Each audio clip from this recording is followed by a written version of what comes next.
més impacte i que encara de vegades, com aquell que diu, ho recordo, va ser la seguretat que jo m'havia de tornar i deixar els pares i els germans allà. I que els pares i els germans no es quedarien a França. 20 anys. 20 anys sense veure els pares, ni apenes telefonant-se perquè no es podia ser, ni si escrivíem havíem d'escriure en castellà i encara amb trampes perquè per preguntant per l'un, preguntant per l'altre, hi havia mort gent aquí.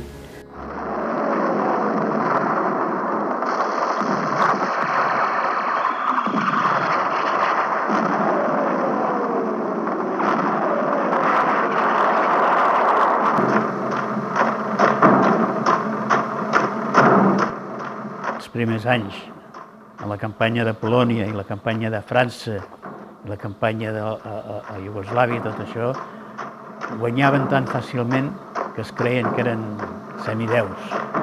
I amb això, com que els alemanys també van invadir tot França, allà van acordonar aquells pobles i van començar a agafar gent de la manera que van voler. Agafaven la gent i cap al camp de concentració, tots. Tant se val si havies fet res com si havies fet molt. No van triar. Uns a Dachau, uns altres a Mauthausen, i a mi em va tocar Buchenwald.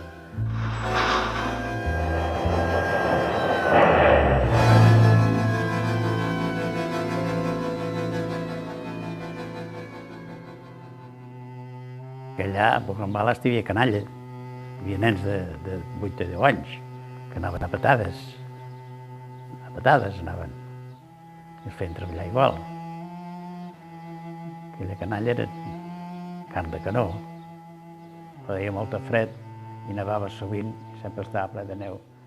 I si ens llevàvem a les 4 del matí i de vegades, quan s'acabava el treball, tornaven a passar llista fins que no estava tot ben concret, que no faltés ningú, doncs t'hi passaves 4 o 5 hores i potser eren les 12 de la nit i encara estaven passant llista i allà dret, amb aquell fred, hi havia molts que queien. I quan te cridaven havies de córrer, perquè l'últim se la carregava. No et podies adormir perquè l'últim se la carregava. I havies de sortir a fora a rentar-te, sense camisa i sense res, a cos nu. I estàvem a 16 sota 0 i l'aigua ja glaçada, però allà havies d'anar de llors. I tot anava a so de garrotada. El que es descuidava, l'últim sempre rebia. Els últims sempre rebien. Cada vegada que pagaven havies de comptar. Però havies de comptar en alemany, que ells no entenguessin. 1, 2, 3, 4, 5. Jo ja m'ho vaig aprendre, perquè si no ho sabies, esclar, et descomptaves. Llavors tornaven a començar. Els llatins i els eslaus eren tractats, però com a bèsties, perquè es consideraven que ells eren una raça superior. Ja, per vegades, fins per càstig amb un, el fotien al mig i li enviaven els gossos, i els gossos els despedassaven. Els gossos els despedassaven. Allà en aquella plaça es formaven els comandos per anar a treballar. Primer es passava llista. Estaven 2 o 3 hores passant llista, que no en faltés cap. Perquè inclús, si n'hi havia algun que estava mort, havia mort durant la nit, l'havies de tenir allà al costat teu, i si en tenies un al costat, l'havies d'aguantar així, estava mig mort, l'havies d'aguantar així perquè al passar llista, aquell constés que estava allà. Quan s'acabava passar llista, per més el deixaves allà a terra i el portaven al crematori.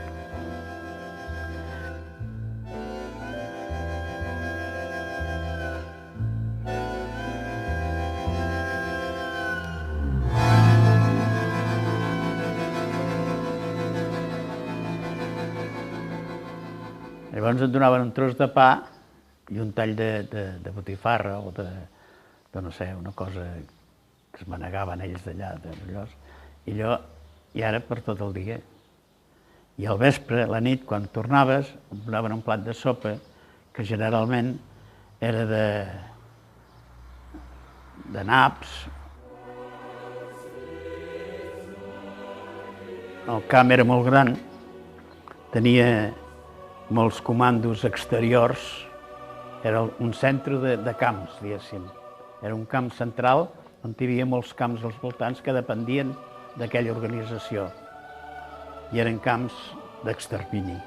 Però a dins del camp, el que es podia quedar a dins del camp propi, central, tenia més possibilitats de sobreviure perquè els alemanys, com que van mobilitzar tothom, es trobaven que les fàbriques no tenien mà d'obra.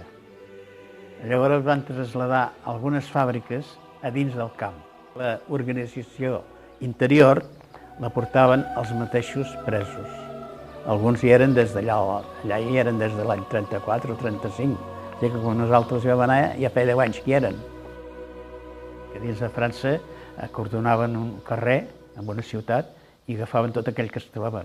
Tancaven el carrer d'un costat, d'una cantonada a l'altra, i agafaven tots els que hi havia pel mig. I allà al mig hi havia gent que potser més aviat eren partidaris dels alemans. Però en canvi aquells van morir, aquells no van resistir, perquè no van tenir ajuda que calia. Molta part de que poguessin sobreviure és gràcies a l'ajuda que els alemanys que havien estat a les brigades internacionals ens van donar. Si hi havia un lloc per col·locar-te a la cuina, t'hi col·locaven amb tu, en vez de col·locar amb un altre. Si hi havia un empleo dins d'una fàbrica, en vez de treballar a fora, pic i pala, vaig tenir la sort de treballar primer en una fàbrica que feien fusells Mauser, perquè tots treballaven per la guerra, aquelles fàbriques. I primer vaig treballar en aquesta que feien fusells, però allà van venir els aliats, els inglesos nord-americans, i ens van bombardejar. Van destruir una part de les fàbriques aquelles, les van destruir i van fer molts morts i molts ferits. Eren els nostres, però no vam mirar prim.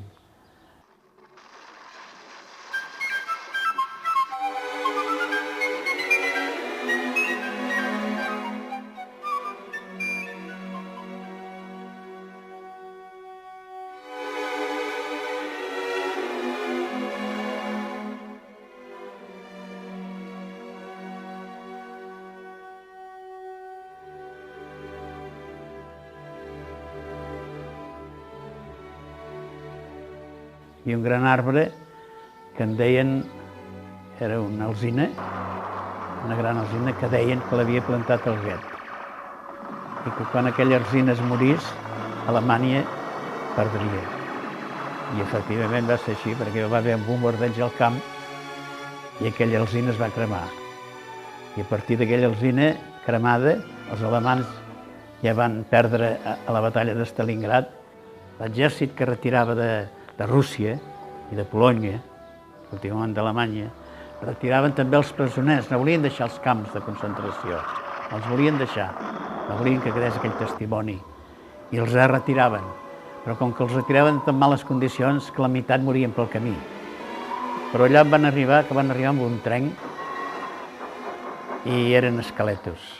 Els veies amuntonats allà, amuntonats, els cossos, amuntonats com un munt de cossos allà, barrejats, tots nuets, ja no tenien ni roba ni res, i entremig d'aquell munt d'allò es veies una mà que bellugava, una mà o un peu que bellugava, que eren vius. Però tots es van anar morint, i el que no es va morir el van enterrar viu. Van fer unes zanjes allà als voltants a dins d'un bosc i els van enterrar allà.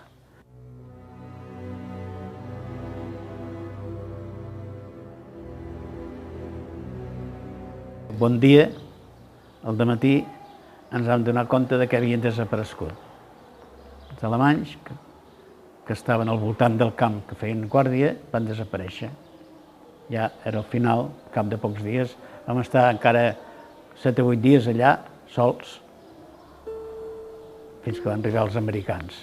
Estàvem com atontats, no sabíem, la majoria no sabíem què fer ni on anar.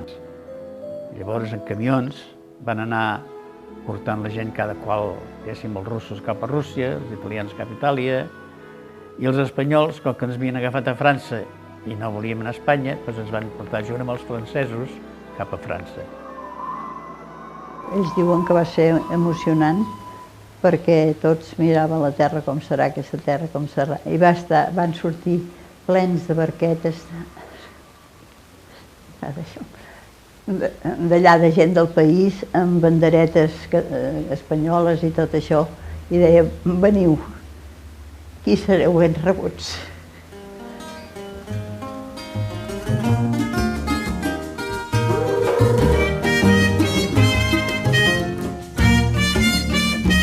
És una espècie de camp de llibertat, conèixer altres països, que veus que saben viure amb un altre règim i et comprenen, t'estimen i els estimes, que és el que a mi em va passar a viure a Xile. Vaig trobar tot el que em faltava, vaig trobar carinyo, vaig trobar ajuda, ho vaig trobar tot. Era el més dolent que podies posar, una peixateria, però la vaig posar com un miracle. I van començar a venir gent i feien cua. De vegades havia de venir el carrabiner, perquè allà són carrabiners, en diuen, a posar ordre a la cua.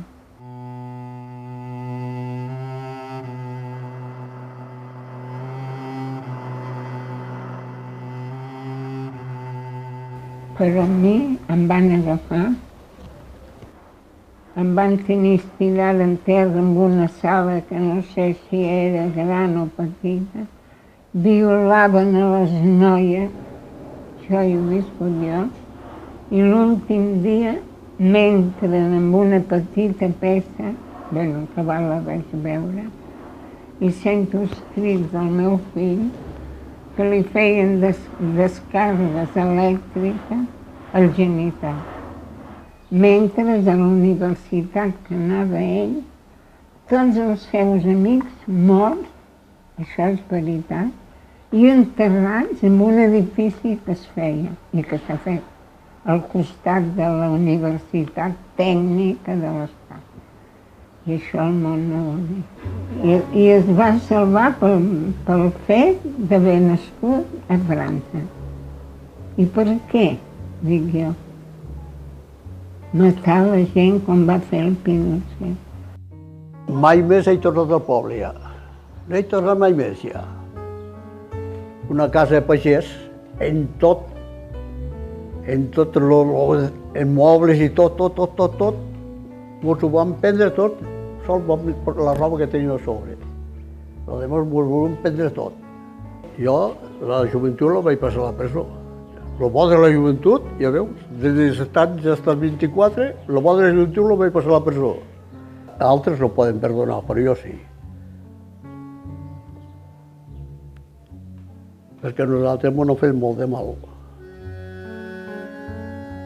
I el que no és disfrutat, que nosaltres a la joventut ens la van robar, perquè nosaltres els millors anys a la joventut es van perdre d'aquesta manera.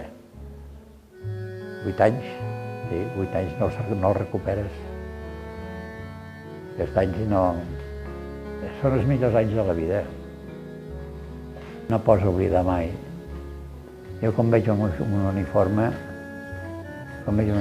jo em sento que maten i tot això, penso, no, per molts anys em porti avantatge.